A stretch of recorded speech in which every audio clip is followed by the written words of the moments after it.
Fala pessoal, eu sou o Diego Souza, esse é o nosso canal Falando de Flu e hoje a gente veio aqui trazer muitas informações sobre o Fluminense que deixou escapar a possibilidade de se tornar líder, né? Embora o Palmeiras tenha vencido seu jogo, a gente poderia ser vice-líder do campeonato, mas o Fluminense deixou escapar essa possibilidade. Vamos trazer, né, muitas informações sobre o Fluminense, polêmicas no jogo de ontem, então queria pedir sua ajuda. Antes da gente debater sobre tudo isso, se você não for inscrito no Falando de Flu, se inscreve, dessa moral pra gente. Estamos próximos de chegar à meta de 11.900 inscritos, então se inscreve aí, dessa moral, deixa o like nesse vídeo. O like é muito importante, que através do like o YouTube entende que o nosso conteúdo é relevante e entrega para cada vez mais tricolores. E também quero pedir você, se você conseguir, puder e tiver a possibilidade de se tornar membro do Falando de Flu, você fortalece demais o nosso canal. E também deixa aqui nos comentários, você achou pênalti no John Arias ou não? Agora, sem mais delongas, bora pro vídeo de hoje. E vamos começar falando, né, de todo o contexto que envolveu o jogo de ontem. O Fluminense entrou no jogo contra o Vitória pensando em se tornar líder do campeonato, precisava vencer seu jogo e o Palmeiras precisava tropeçar. O Palmeiras não tropeçou, venceu o Fortaleza, mas o Fluminense também não conseguiu fazer sua parte. Mesmo se o Palmeiras tivesse empatado lá, o Fluminense não assumiria a liderança do campeonato. Por quê? Deixou escapar a vitória nos últimos minutos do jogo. Então a gente quer falar um pouquinho sobre isso. Começando, o Renato escalou o time da forma que todos os portais deram, né? Que o Lima seria barrado pela volta do Paulo Henrique Ganso. O Lima nem relacionado para o jogo foi, dando indício de estar com algum problema físico. E teve o retorno do Hércules na vaga do Bernal. O Hércules, pra mim, fez um bom jogo. Eu vou falar muito do primeiro tempo, tá, pessoal? O segundo tempo eu não tive a oportunidade de ver, eu tive que sair. Então eu vou falar mais ou menos. E eu vi algumas pessoas falando sobre o segundo tempo. Também vou assistir agora o VT do jogo. Pra quê? Para na nossa live de hoje mais tarde, hoje vai ter uma live. Vou até lançar uma enquete no YouTube para ver qual horário vocês preferem o pós-jogo. Se é às 11 horas da manhã ou se é às 4 horas da tarde. Por quê? Como eu não estava em casa, eu não consegui fazer o pós-jogo assim que terminava a partida. Então eu vou dar essa opção para vocês. 11 horas ou 4 horas da tarde. Se você quiser também deixar aqui nos comentários, pode deixar, que como hoje é feriado, então a maior parte da galera vai estar em casa nesses horários. Mas voltando aqui para minha análise, eu achei que o Hércules fez um bom primeiro tempo. E eu tinha falado no pré-jogo, falei, ó, podem me cobrar, o Germancano faz um gol hoje. E o Germancano realmente fez um gol hoje. E o time do Fluminense foi bem na partida ali no primeiro tempo. No segundo tempo parece que baixou muito as linhas, o time cansou e acabou tomando o gol do Vitória, que gerou empate.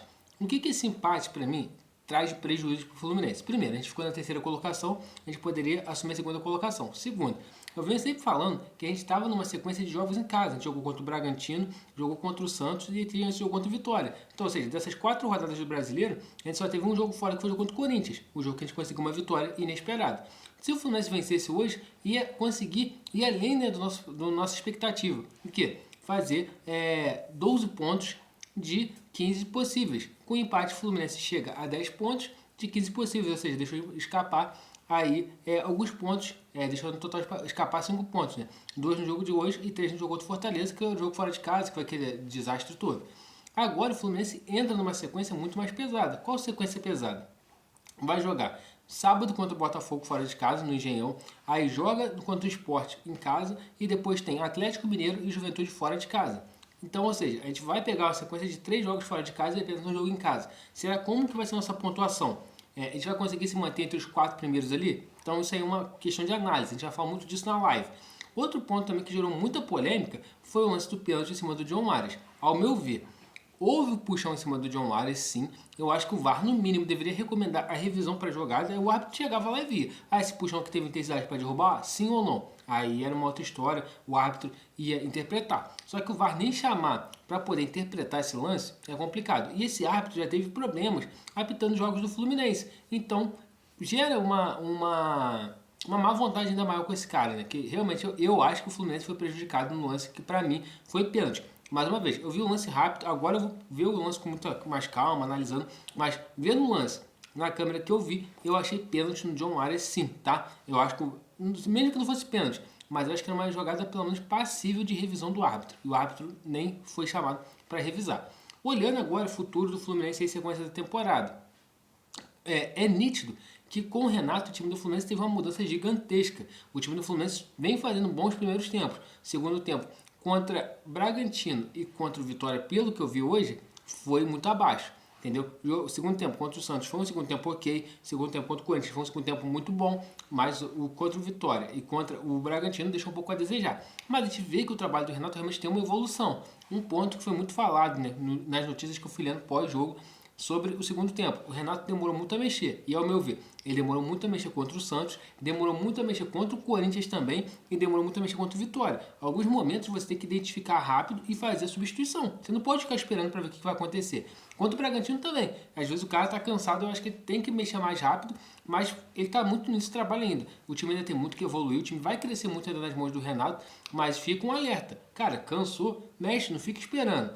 E o lance também do gol que o Fluminense toma, né? Algum jogador poderia ter encostado, ter feito a falta, não aconteceu isso, mas também tomara que sirva de experiência para a sequência. Olhando agora, próximos jogos do Fluminense. Quarta-feira, eu acredito muito que o time do Fluminense vai jogar com o time misto no Chile. Eu não acredito que o Renato vai botar o que ele tem de melhor lá. Embora esteja empatado, eu acho que ele vai dar uma preservada em jogadores como Samuel Xavier, talvez algum dos zagueiros possa ser preservado. Eu acho que o Martinelli pode ser preservado. Eu não sei se o Ganso vai ser titular lá. Eu acho que o Germancano também pode ser preservado. A gente vai ver um time muito misto nesse jogo contra a União Espanhola, e a tendência, mesmo com um time misto, que a gente consiga vencer o jogo. Por quê? O Fluminense é muito mais time que a União Espanhola, isso é indiscutível. Tem a obrigação de conseguir fazer um bom jogo e conseguir vencer. Então, esse é um ponto que eu destaco desse jogo do Fluminense contra a União Espanhola. Projetando brasileiro, que é o que interessa também pra gente. Jogo contra o Botafogo. Eu assisti o jogo do Botafogo e Atlético Mineiro hoje. Achei o time do Botafogo jogando muito abaixo, né? Teve jogador expulso, teve tudo isso, mas não conseguiu fazer um bom jogo contra o Atlético Mineiro. O Fluminense tem totais condições de jogar o futebol que vem jogando, principalmente que eu vi no primeiro tempo de hoje e dentro do Engenhão conseguir vencer o Botafogo. Por quê? O time do Botafogo não conseguia criar muitas jogadas. Foi um jogo bem chato, um jogo bem amarrado. Então o Fluminense tem que chegar no sábado com uma postura, voltar a vencer clássicos. A gente que está com a dificuldade de vencer clássicos precisa, com o Renato, vencer os clássicos e voltar a jogar bem. E aí, amanhã também, no nosso pós-jogo, a gente vai falar, né, com mais detalhes. Quem a gente acha que deve ser o time titular, quem merece entrar. E uma coisa também que fica muito clara para mim, pelo menos os lances que eu vi, segundo tempo do Fluminense. Quando tiver oportunidade de garantir a vitória, não pode perder tantos gols igual o Fluminense perdeu hoje. Então eu espero que esse jogo sirva de ajustes. Eu vi que também nos grupos tricolores muitas pessoas revoltadas com o lance do gol, que era para ter feito a falta antes, revoltado que a gente perdeu muitas chances. O Vitória também deu sorte, a cabeçada do Freitas que o cara tira em cima da linha. Só que hoje, para mim, fica um gosto de frustração. Se a gente ganha o jogo, fica em segundo, todo mundo, caraca, que top, Renato tá no caminho certo. Não acho que mudou nada, tá? Continuamos no caminho certo, o time continua evoluindo. Só que a expectativa que a gente tinha acabou não se concretizando. E o outro lado negativo, né? O Fluminense não vence a Vitória desde 2018. Ano passado o Fluminense perdeu o jogo no turno e no retorno para o Vitória. O Fluminense não pode ser um time esse ano que cede pontos para times que não vão brigar na parte de cima da tabela. O Vitória, eu acho que não vai brigar na parte de cima da tabela. Então isso para mim é inadmissível. Já fica o alerta para o jogo contra o Juventude, que vai ser daqui a 4 semanas. Então, Fluminense agora vai ter uma sequência pesada, né? Tem Sport e Juventude. Tem Botafogo e Atlético Mineiro. Botafogo e Atlético Mineiro são times mais fortes do esporte. E a lanterna do campeonato nesse momento, o Juventude. Eu não sei qual posição que ocupa, mas o Fluminense tem total obrigação de vencer o Juventude, vencer o esporte e vencer o Atlético ou o Botafogo. Tem que ir para cima com esse pensamento para a gente continuar fazendo uma pontuação alta e continuar sonhando com o G4 do Brasileiro. Vamos ver, né, como que vai ser o jogo da próxima quarta-feira, como vai ser, o time vai chegar para o jogo de domingo, de sábado contra o Botafogo. Mas realmente hoje ficou um gosto de frustração, prejudicados pela arbitragem, eu acho, mas a gente poderia ter feito mais, a gente poderia ter ganhado esse jogo aí e ter ficado no mínimo na segunda colocação do campeonato, mas não dá tempo para o Renato trabalhar, né? Eu acho que o trabalho continua em evolução e mesmo com o resultado negativo de hoje, né? Negativo, porque a gente não poderia ter empatado esse jogo em casa, um time que quer brigar em cima não pode empatar contra o Vitória em casa. Mas vamos continuar cobrindo o Fluminense aí e falando todas as informações que forem necessárias. E hoje, o pré-jogo vai ser, o pós-jogo, né, vai ser ou 11 horas da manhã ou 5 horas da tarde. Eu vou ver de acordo com a enquete do YouTube que eu vou lançar lá. Então, de acordo com o que o pessoal pedir, vai ser o horário que vai ser o nosso pós-jogo. E pedir a galera aí, se inscreve no canal, dá essa moral pra gente. Deixa o like nesse vídeo aqui, o seu like é muito importante. O YouTube entende que o conteúdo é relevante, vai entregar cada vez para mais pessoas. E também, se você puder se tornar membro do Falando de Flu, a gente agradece muito. Dá essa moral pra gente aí. Saudações tricolores e até a próxima.